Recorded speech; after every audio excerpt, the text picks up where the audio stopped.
Next, we're going to move into a end range partial. For me, this is again, another thing to really test that force length, but also too, it's getting more time under tension in that lengthened position. And where you really find that this is going to be a stressful situation for that, whatever it is we're trying to get at length, you'll find what's their compensatory strategy to move from that position, right? And this is something for me as I start to look through all these different strategies to really start to push the boundaries for increasing the deficit. They're all learning opportunities. And they're strategies that our athletes are going to use to recover when they don't have that force at certain length. So in a lot of ways, yes, we're trying to improve the stretch shortening cycle. We're trying to improve that force at length, but we're also trying to improve their bandwidth, and we're kind of micro testing it.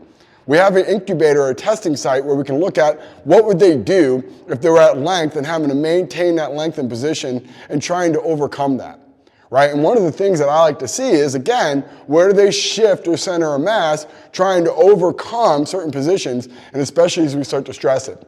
And you'll see this a lot with this kind of partial end range type of movement.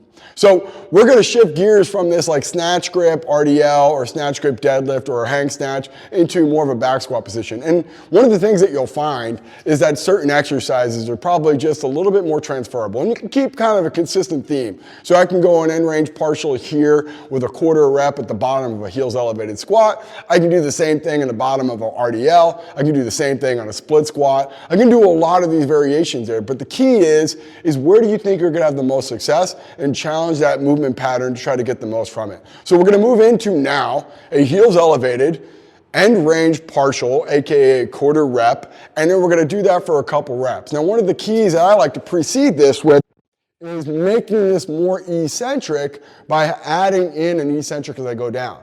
So I have my squat position. I want to go back squat. We could easily go front squat or safety bar, cambered bar, whatever feels best. We're going to go into this squat. Maybe we go a 5-second eccentric before we get into the bottom, and then we're going to come out of that bottom position, back down into that bottom position, back out. Now, one of the things you'll ask of yourself about what is a quarter, it's largely determined by what is a full, right? So if I go here, it's just a bunch of quarter reps to begin with. There's no quarter, there's just no difference. So as I start to introduce quarter reps or end range partials, we have to be able to get to end range. Now, whatever that end range is determines what that overall set looks like.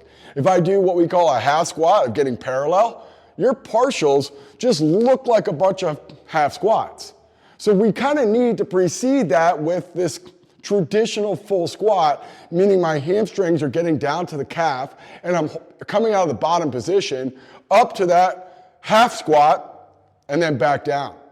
And the key being is, do they have the functioning range to do that?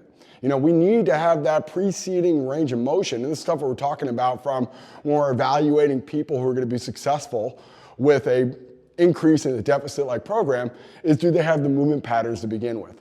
Do they have that full range of motion? Because if they don't, if our squat kind of looks like this, partials are going to be just partials. That's already is. We're already doing the partials. So we're not going to be able to use that as an exercise, and we're limiting our opportunity to help.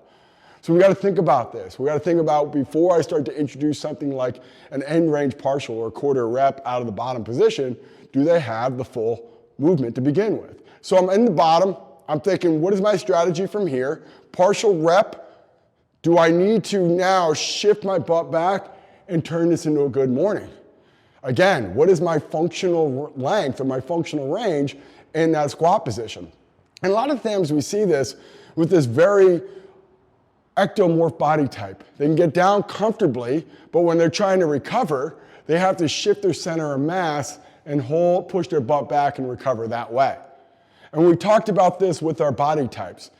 Narrow thorax are going to do a lot better with deadlifts. They're going to be pull people.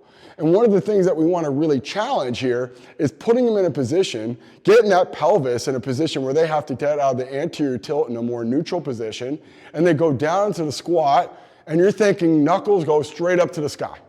You're thinking elbows stay as close as you can to the ground the whole way up and down. And that's the key.